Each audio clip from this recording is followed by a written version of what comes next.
Hello students, this is our lecture number 5, but for integration point of view, this is our lecture number 2. अपने previous lecture में हम लोगों ने integration जो भी अलजेब्रिक फंक्शन के थे उसकी इंटीग्रेशन पढ़ी।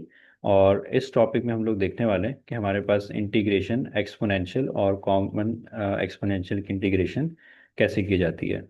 स्टार्ट करते हैं। इसको स्टार्ट करने से पहले आपको एक बार ज़रा डिफ्रेंसिएशन अपनी जो है रिकॉल करनी पड़ेगी, जो आपने डिफ्रेंसिएशन जो है देखी थी नेचुरल एक्सपोनेंशियल और कॉमन एक्सपोनेंशियल की। अच्छा, नेचुरल एक्सपोनेंशियल में जो कि हमें पता है उसकी बेस जो है हमारे पास ई होती है, ठीक है। और कॉमन एक्सपोनेंशियल में बेस हमारे पास कोई भी हमारे पास कांस्टेंट हो सकते हैं, that is 2 5 7 8 and so on करके। तो नेचुरल एक्सपोनेंशियल की डिफरेंशिएशन हम लोग कैसे पढ़ते थे, लेट्स मैंने अगर ये वाला फंक्शन पिक किया एक्सपोनेंशियल का, तो इसकी डिफरेंशिएशन क्या होगी अगर आपको याद हो। तो इस फंक्शन को हम एज इट इज कॉपी करते थे, ठीक है। नेचुरल लॉग इसकी बेस के साथ आ जाता है, that is L N of E. और ऑपरेटर यानी कि जो डिफरेंशिएशन है वो किसकी होती थी, पावर की। और 2x की डिफरेंशिएशन हमारे पास 2 होगी। तो आंसर क्या बनेगा, दैट इज 2 एक्सपोनेंशियल 2x करके। अब नेचुरल लॉग ऑफ ई की वैल्यू अगर आपको याद हो तो ये 1 के इक्वल होता है, ठीक है। अगर मैं एक बार दोबारा से रिपीट करूं, यानी कि इस वाले फंक्शन की अगर हम डिफरेंशिएशन देखें, ई टू द पावर 3x, क्या करेंगे, इसको एज इट इज कॉपी करेंगे। नेचुरल लॉग इसकी बेस के साथ आएगा, that is L N of E. और ऑपरेटर इसकी पावर पर अप्लाई होगा, पावर पर अप्लाई होगा तो पावर की डिफरेंशिएशन 3 होगी। तो इन शॉर्ट आंसर क्या बनेगा, 3 एक्सपोनेंशियल 3x करके। नेचुरल लॉग ऑफ ई जो है ये लिखा इसलिए नहीं जाता क्योंकि इसका आंसर 1 होता है, तो इसको हम वैसे ही लिखते नहीं, बाय डिफॉल्ट लिखा नहीं जाता ही। अगर आप लिख भी लोगे तो ठीक है, इसके बाद इसको जो है सब्स्टिट्यूट यानी 1 के इक्वल यहाँ पे करवाओगे। सिमिलरली अगर हम कॉमन एक्सपोनेंशियल की डिफरेंशिएशन अगर उसको एक बार रिकॉल करें, तो यहाँ पे आप देखोगे कि मैंने इस वाले फंक्शन को यानी कि इस वाले कॉमन एक्सपोनेंशियल को पिक किया। अब इसकी डिफरेंशिएशन क्या होगी, वही अगेन जो हमारे पास नेचुरल एक्सपोनेंशियल की होती है डिफरेंशिएशन, सेम डिफरेंशिएशन इसकी भी वैसी ही होगी। इसको आप एज इट इज कॉपी करोगे। अब नेचुरल लॉग यहाँ पे बेस क्या है, दैट इज 5। तो नेचुरल लॉग 5 आ जाएगा। और ऑपरेटर जो है इसकी पावर पर अप्लाई होगा, तो पावर पे यहाँ पे जो हमारे पास यानी कि इसकी डिफरेंशिएशन 2 होनी चाहिए थी, यहाँ पे 5 लिखा हुआ है। तो इसको जो है करेक्शन के तौर पर यहाँ पे 2 लिख लोगे आप, ठीक है। तो इन शॉर्ट आंसर क्या बनेगा, 2 इंटू यानी यहाँ पे आ जाएगा हमारे पास 2 into 5 exponential 2x natural log 5। अब नेचुरल लॉग 5 की वैल्यू कोई भी डेसिमल वैल्यू हो सकती है जो कि यहाँ पे सब्स्टिट्यूट नहीं करवाई जाती बाय डिफॉल्ट, तो आपने भी नहीं करवानी, जैसा होता है बस इसको वैसे ही लिख दोगे। एक बार फिर से आप एग्जांपल देख लो, अगर आप इसकी डिफरेंशिएशन करवाते हो तो इसको एज इट इज आप कॉपी कर दोगे। नेचुरल लॉग किसके साथ आएगा, बेस यहाँ पे जो हमारे पास 7 इसके साथ आएगा, और ऑपरेटर इसकी पावर पर अप्लाई होगा, तो उसकी डिफरेंशिएशन -3 होगी। तो जब जब आप इसको मल्टीप्लीकेशन के फॉर्म में लिखोगे, दैट इज -3 इंटू यानी -3 इंटू 7 एक्सपोनेंट -3y और नेचुरल लॉग 7। तो इन शॉर्ट ये कि नेचुरल एक्सपोनेंशियल और कॉमन एक्सपोनेंशियल की डिफरेंशिएशन जो हम पढ़ चुके हैं, तो उसको एक बार रिकॉल करना था ताकि उसके इंटीग्रेशन में आपको समझ आ जाए कि इंटीग्रल कैसे अप्लाई हो रहा है इनका। तो नेचुरल एक्सपोनेंशियल की डिफरेंशिएशन क्या है, फंक्शन को एज इट इज कॉपी करोगे। Natural log base that is L N of E वो 1 होता है, तो ऑपरेटर सिर्फ उसकी पावर पर अप्लाई होगा, और जो भी उसकी पावर की डिफरेंशिएशन होगी आप वो कर लोगे। कॉमन एक्सपोनेंशियल में क्या होता है, सेम काम जो नेचुरल एक्सपोनेंशियल का है, आपने फंक्शन को एज इट इज कॉपी करना है, और ऑपरेटर जो है उसकी पावर पर अप्लाई कर दोगे, विद नेचुरल लॉग बेस करके लिखोगे, ठीक है। तो यहाँ पे नेचुरल लॉग बेस जो है वो रिमूव नहीं होती है, उसको एज इट इज कॉपी करना पड़ता है। तो ज़रा ये देखते हैं एक बार हम जो है इसकी इंटीग्रेशन कैसे करेंगे, ठीक है। एक चीज़ याद रखिएगा, डिफरेंशिएशन में जो है पावर का डेरिवेटिव जो है वो मल्टीप्लिकेशन में लिखा जाता है। तो इंटीग्रेशन में क्या होगा, अगर आप थोड़ा सा सोचिए, तो इसका मतलब ये कि इंटीग्रेशन जो है, क्योंकि रिवर्स प्रोसेस होता है डिफरेंशिएशन का, तो इसका मतलब ये कि उसकी जो भी पावर की डिफरेंशिएशन होगी वो डिनोमिनेटर में आ जाएगी।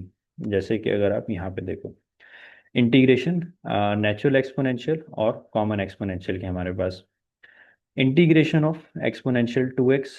और ये हमारे पास हमने पीछे पीछे ही पढ़ा था कि ये इंटीग्रेशन का सिंबल होता है, ये इंटीग्रेंट कहलाता है, और ये वेरिएबल ऑफ इंटीग्रेशन होता है। अब नेचुरल एक्सपोनेंशियल की इंटीग्रेशन कैसे होती है, आप इसको एज इट इज कॉपी करते हो, जैसे डिफरेंशिएशन में कॉपी करते थे इसको एज इट इज कॉपी करोगे। इसकी पावर का डेरिवेटिव लोगे, वो क्या आ जाएगा, 2। तो डिफरेंशिएशन में हम लोग मल्टीप्लाई में 2 लिखते हैं, इंटीग्रेशन में क्या करेंगे, डिनोमिनेटर में 2 लिख देंगे, ठीक है। और natural log base that is E, तो एल एन ऑफ ई 1 हो जाएगा। तो इन शॉर्ट इसका आंसर क्या आएगा, E to the power 2x over 2 करके। एक बार फिर से देख लो, इंटीग्रेशन ऑफ एक्सपोनेंशियल 3x क्या करेंगे, इसको एज इट इज कॉपी करेंगे, इस पूरे को कॉपी करके इसकी पावर का डेरिवेटिव लोगे। पावर का डेरिवेटिव क्या आ जाएगा, 3। वो मल्टीप्लिकेशन में नहीं बल्कि इसके डिनोमिनेटर में लिखा जाएगा। और नेचुरल लॉग बेस के साथ ln ऑफ ई जो कि 1 हो जाता है, लिखने की जरूरत नहीं है। सिमिलरली आप इंटीग्रेशन कॉमन एक्सपोनेंशियल की देखोगे, अगेन इसको आप एज इट इज कॉपी कर दोगे, जैसे कि यहाँ पे कॉपी किया गया, और इसकी पावर का डेरिवेटिव लोगे दैट इज 2, और नेचुरल लॉग बेस के साथ आ जाएगा ln ऑफ 5। ये तो डिसॉल्व हो जाता है ln ऑफ ई, लेकिन ये जो इस टाइप के हो गया ln ऑफ एनी कांस्टेंट, तो ये डिसॉल्व नहीं होती, उसको एज इट इज लिखना पड़ता है। दैट्स इट, ये इसकी इंटीग्रेशन है हमारे पास नेचुरल और कॉमन एक्सपोनेंशियल की। तो ये एक बार इसका गो थ्रू था कि एक बार आप देख लीजिए कि होगा कैसे। क्वेश्चन में चल के एक बार हम फिर से इसको दोबारा से रिकॉल कर लेंगे, ठीक है। तो क्वेश्चन पे आते हैं, यानी कि जो क्वेश्चन इससे रिलेट कर रहे हैं, क्वेश्चन नंबर 7 में अगर आप देखो तो अगेन ऑपरेटर जो है फर्स्ट टर्म पर अप्लाई होगा, ऑपरेटर सेकंड टर्म पर अप्लाई होगा, और operator first term, second term और ऑपरेटर थर्ड टर्म पर, इन तीनों पर अप्लाई होगा। इंटीग्रेशन ऑफ एक्सपोनेंशियल 4x अभी हमने पढ़ा कैसे करेंगे, इसको हम एज इट इज कॉपी करेंगे, ऑपरेटर इसकी पावर पर अप्लाई करोगे तो वो क्या आ जाएगा, दैट इज 4, और वो 4 जो है डिनोमिनेटर में लिखा रहेगा। अब आप देखोगे यहाँ पे मैंने नेचुरल लॉग ऑफ बेस नहीं लिखा, दैट इज ln ऑफ ई जो कि 1 होता है, लिखने की जरूरत भी नहीं यहाँ पे। फिर आप इसको सॉल्व कर लो, इसको आप लिख सकते हो 1/4 एक्सपोनेंशियल 4x करके। अब ये यहाँ पे देखिएगा नेक्स्ट वाले एक integration, integration of exponential to the power -1। तो आप इसको ज़रा जहन में लेके आइए कि ये हमारे पास वेरिएबल है, कांस्टेंट है। तो अगर आपको पता है बहुत अच्छी बात है, क्योंकि ये कांस्टेंट है, तो कांस्टेंट जो है ऑपरेटर के स्टार्ट पे लिख दोगे, ठीक है। इंटीग्रेशन ऑफ dx, ये कैंसिल आउट करोगे तो ये x आ जाएगा, जिसका आंसर ये यहाँ पे लिखा गया है, ऐसे करके, ठीक है।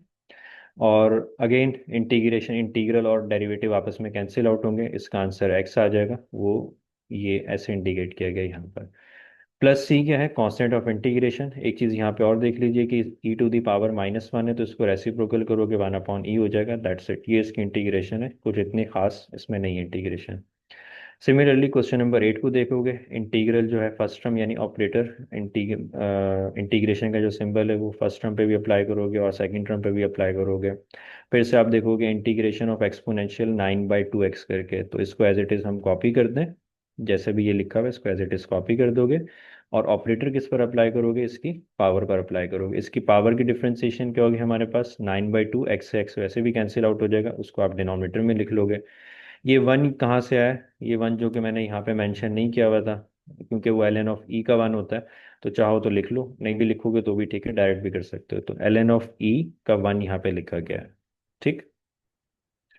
फिर सेकंड टर्म पर जब आप इंटीग्रल अप्लाई करोगे तो आप देखोगे यहाँ पे इसकी पावर 1 है, जो कि हम अपने लास्ट लेक्चर में डिस्कस कर चुके हैं कि इसकी अगर पावर 1 होगी तो आप इसको जो है न्यूमिनेटर में शिफ्ट नहीं कर सकते, क्योंकि ये वैसे ही अनडिफाइन हो जाएगा।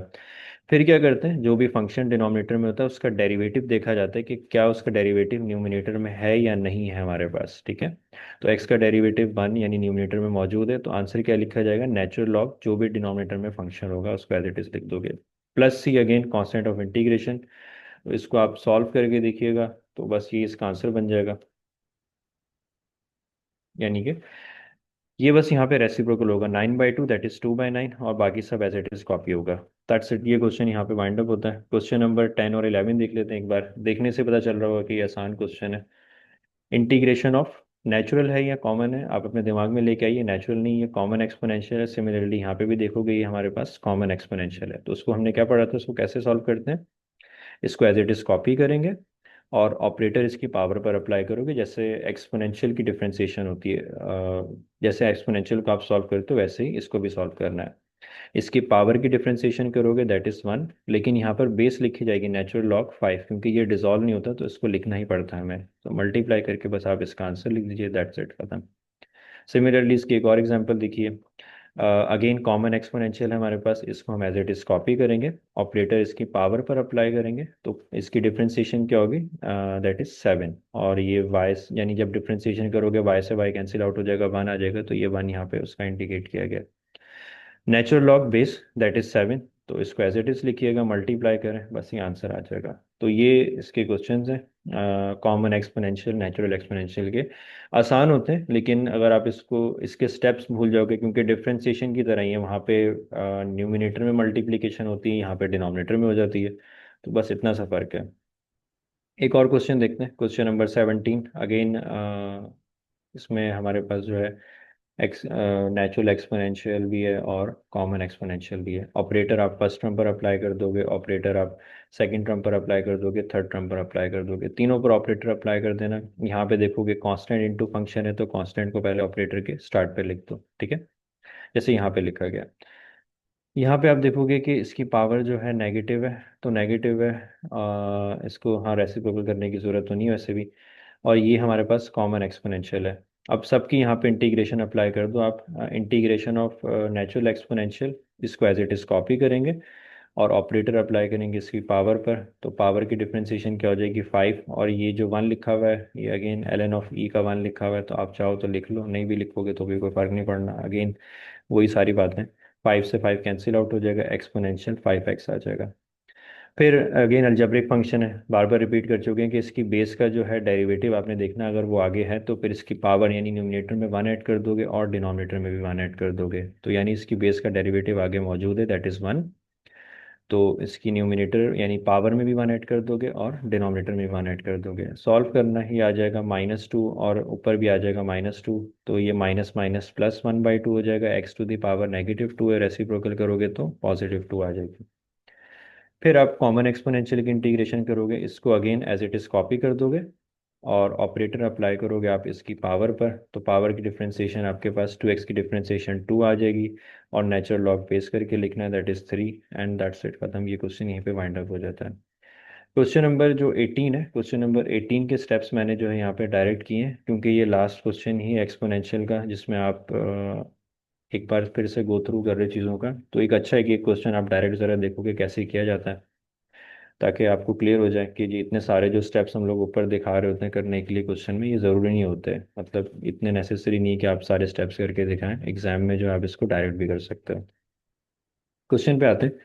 Operator first term, operator second term, operator third term और ऑपरेटर फोर्थ टर्म, चारों पर ऑपरेटर आप अप्लाई कर दो। और अप्लाई करने के साथ देखोगे यहाँ पे √3 और ये जो z है, रेडिकल इस 3 पे भी है और इस z पे भी है। तो आप देखोगे जब ऑपरेटर इन पर अप्लाई हो रहा होगा, यानी कि इस वाले पर, तो इसमें क्या क्या होगा कि √3 को जो है ऑपरेटर के स्टार्ट पे लिख दिया क्योंकि ये कांस्टेंट है, और इंटीग्रल अप्लाई होगा √z पे। √z को डायरेक्ट मैंने यहाँ पे कन्वर्ट किया z⁻1/2 करके। बाकी सब एज इट इज़ है। इंटीग्रेशन आप इस पर अप्लाई करोगे, दैट इज़ 4/z। अगेन 4 यहाँ पे कांस्टेंट होगा तो ऑपरेटर के स्टार्ट पे यहाँ पे लिख दिया जाएगा। इंटीग्रल अप्लाई कर दोगे आप e⁻z, जिसको आप न्यूमिनेटर में शिफ्ट कर सकते हो, तो e⁻−z हो जाएगा ये। क्लियर। फिर आप देखोगे ये सिंपल है, इसकी बेस की डिफरेंशिएशन आगे मौजूद होगी, तो पावर में 1 ऐड आप कर दोगे और डिनोमिनेटर में भी 1 ऐड कर दोगे। सिमिलरली यहाँ पे आ जाओ, इसकी भी बेस की डेरिवेटिव आगे मौजूद है, तो पावर में 1 ऐड और डिनोमिनेटर में भी 1 ऐड कर दोगे। 1/z अगेन देखोगे यहाँ पे मैंने कुछ मेंशन नहीं किया, यानी इसकी पावर जो है यहाँ पे क्या है, 1 है हमारे पास, तो अगेन ये जो है ऊपर शिफ्ट नहीं होगा। तो आप इसका डेरिवेटिव देखोगे क्या वो ऊपर मौजूद है, बिल्कुल है, यानी कि z का डेरिवेटिव 1 होता है। तो नेचुरल लॉग ऑफ जो भी डिनोमिनेटर में लिखा रहेगा आपने उस फंक्शन को कॉपी कर देना है। e⁻−z की जो है इंटीग्रेशन क्या होगी, इसको आप एज इट इज़ कॉपी करोगे। जो पावर है हमारे पास -z, याद रखिएगा ये नेगेटिव z करके, यानी इसकी जो डिफरेंशिएशन होगी वो -1 होगी, 1 नहीं होगी। अगर यहाँ पे प्लस का z होता तो ये 1 हो जाती, क्योंकि यहाँ पे नेगेटिव का z है तो ये -1 हो जाएगी। एंड देन जैसे इसको सिंप्लीफाई करना है, माइनस माइनस ये हमारे पास प्लस हो जाएगा, 1/+ e⁻−z, और उसको रेसिप्रोकल करोगे 1/e⁻z। ये एज इट इज़ कॉपी हो जाएगा। इधर क्या होगा, यहाँ पे इसका एलसीएम हुआ, दैट इज z⁻3/2, और ये भी 3/2 होगा तो रेसिप्रोकल हो जाएगा, दैट इज 2/3 करके। चाहो तो इसको भी और सॉल्व कर लो बेस सेम पावर ऐड करके, नहीं भी करोगे तो भी इससे कोई फर्क नहीं पड़ता। यहाँ पे आपके पास आ जाएगा, यानी इसका अगर आप पावर का एलसीएम लोगे तो ये हमारे पास आ जाएगा, दैट इज -3/4, और इसको फिर आप रेसिप्रोकल करोगे, बल्कि ये -3/4 नहीं, ये +3/4 आएगा। तो ये बाय मिस्टेक यहाँ पे लिख देंगे z⁻, यहाँ पे 3/4 आ जाएगा, ठीक है, ऐसे करके। तो ये आप लिख लीजिएगा अपने पास। एलसीएम लोगे ना, 4 1 4 4 - 1 3, तो 3/4 ये पॉजिटिव में, नेगेटिव में नहीं आएगा। ये रेसिप्रोकल होना था, 4 दैट इज 3/4, तो ये 4/3 हो जाएगा। तो ये जो टर्म है ना, ये वाली यहाँ न्यूमिनेटर में है। बहरहाल सिंप्लीफिकेशन आप लोग देख सकते हो, सिंप्लीफिकेशन में कोई इतना इशू नहीं होता। अब चलते हैं, यानी कि इसके जो है कुछ खास क्वेश्चन है हमारे पास जो है एक्सपोनेंशियल के। एक दो क्वेश्चन के केस बड़े खास हैं और बहुत ज़बरदस्त किस्म के क्वेश्चन है वो। और हो सकता है कि ये क्वेश्चन एग्जाम में तो नहीं लेकिन एमसीक्यूज के लिहाज से जो है वो आपको दे दिए जाए करने को। यानी कि नेचुरल एक्सपोनेंशियल का एक खास किस्म का केस है हमारे पास। यानी अगर मैं इस नोट को समझाने की कोशिश करूं जो यहाँ पे लिखा हुआ है, इंटीग्रेशन ऑफ नेचुरल एक्सपोनेंशियल, यानी कि एक्सपोनेंशियल की पावर में भी एक फंक्शन हो हमारे पास और उस फंक्शन का ना आगे डेरिवेटिव मौजूद हो। तो इसका आंसर क्या लिखा जाएगा डायरेक्ट, यानी ये जो होगा दैट इज एक्सपोनेंशियल पे जो भी पावर होगी यानी फंक्शन होगा उसको एज इट इज कॉपी कर दोगे। दोबारा से रिपीट करता हूँ, इंटीग्रेशन ऑफ नेचुरल एक्सपोनेंशियल है, उसकी पावर यानी जो भी फंक्शन पावर में होगा हमारे पास उसका डेरिवेटिव अगर आगे मौजूद होगा तो इसका आंसर क्या लिखा जाएगा, ये जो हमारे पास नेचुरल एक्सपोनेंशियल इसको एज इट इज कॉपी कर दोगे जैसे यहाँ पे इंडिकेट किया गया, ये यहाँ पे इंडिकेट किया गया। देखते हैं कि जी क्या बताना चाह रहे हैं इस क्वेश्चन में।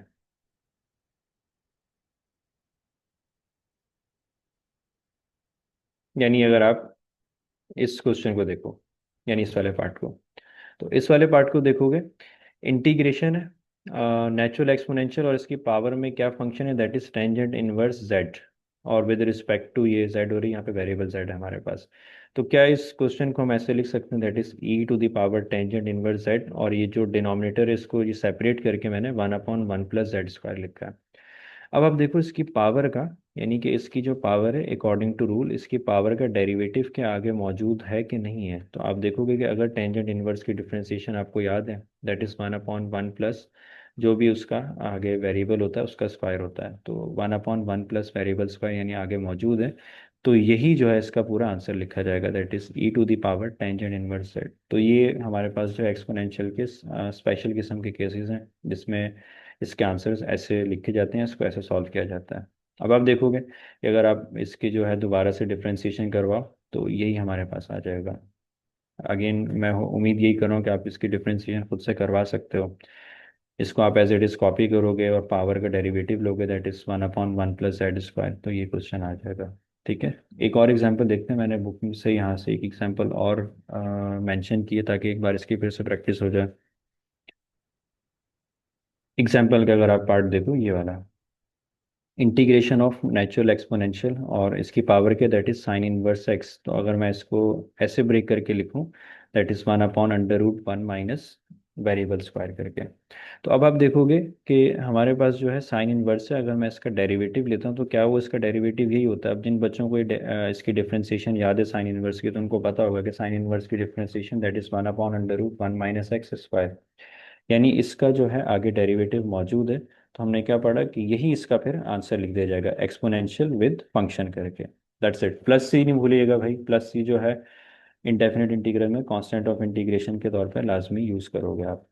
फिर एक लास्ट क्वेश्चन देखते हैं। मुझे उम्मीद है कि भाई ये क्वेश्चन क्लियर हो गया होगा, ऑल्दो सिर्फ इसका एक ही पार्ट था बुक में। तो एग्जाम्पल से एक बार दोबारा से इसलिए समझाया गया ताकि ये रिकॉल हो जाए आपको। लास्ट क्वेश्चन देखते हैं, क्वेश्चन नंबर 9। अगेन एक इंटरेस्टिंग क्वेश्चन है और इसमें आप सीखोगे जो कि आगे चल के हमारे बहुत काम आने वाली चीज़ें हैं वाली, यानी जहाँ पे हमें टेक्निक अप्लाई करनी ही करनी है। एक्सपोनेंशियल है और एक्सपोनेंशियल की अगेन आप देखोगे यहाँ पे पावर हमारे पास एक्स स्क्वायर है, तो अभी हमने अकॉर्डिंग टू रूल पढ़ा कि यहाँ पे जो भी फंक्शन होगा यानी इसकी पावर में उसका डेरिवेटिव आगे होना चाहिए। यानी यहाँ पे तो एक्स स्क्वायर का यानी कि इसकी पावर का अगर डेरिवेटिव देखोगे तो वो हमारे पास 2x होगा। तो प्रॉब्लम ये कि यहाँ पे x से 2 नहीं है। तो मैथमेटिकली अगर हम इसको 2 से मल्टीप्लाई और डिवाइड करें तो ये गलत तो नहीं होगा, तो उससे हमारा काम भी बन जाएगा कि इसकी पावर का डेरिवेटिव आगे आ जाएगा। अब ये जो इस टाइप की जो टेक्निक है आगे चल के एक्सरसाइज में बहुत ज़्यादा यूज़ होगी जब भी हम इंटीग्रेशन के क्वेश्चन सॉल्व करेंगे और वहाँ पे किसी भी कांस्टेंट लेट से मिसिंग होगा तो वहाँ पे मल्टीप्लाई डिवाइड या ऐड सब्ट्रैक्ट हमें खुद से करना होता है। तो मैथमेटिकली इनकरेक्ट नहीं है। एक्स स्क्वायर की differentiation that is 2x, x तो यहाँ पे है 2 नहीं है तो 2 से मल्टीप्लाई और डिवाइड कर लिया। अब कहने का मकसद ये कि जब इस टाइप के क्वेश्चन अगर आपके एग्जाम में आ रहे हो तो आप देखोगे कि भाई केस तो वही बन रहे हैं लेकिन जो अगर हम पावर का डेरिवेटिव ले रहे हैं वो यहाँ पे नहीं आ रहा है। तो आप इस टाइप की टेक्निक्स अप्लाई कर सकते हो कि कोई भी कांस्टेंट लेट से मिसिंग है तो इससे मल्टीप्लाई डिवाइड यहाँ पे आप लोग करवाओ। बहरहाल यही काम यहाँ पे ये जो रेड से मेंशन किया गया दैट इज 2 से मल्टीप्लाई और डिवाइड करवाया गया। तो एक्सपोनेंशियल फंक्शन है, इसका डेरिवेटिव आगे मौजूद है तो इसको आप एज इट इज कॉपी कर दोगे, ये यहाँ पे आ जाएगा और plus C constant of integration. In short ये कि अगर आप इसकी दोबारा से डिफरेंशिएशन करवाते हो, इस पूरे की डिफरेंशिएशन दोबारा से अगर करवाना चाहो तो करवाओ, दोबारा से ये क्वेश्चन आपके पास आ जाएगा। दैट्स इट, इंटीग्रेशन यहाँ पे वाइंड अप होती है। और फिर इंशाल्लाह नेक्स्ट वीडियो में जो है इसके आगे वाले यानी कि integration by using trigonometric function, वो उसको इंशाल्लाह हम लोग देखेंगे।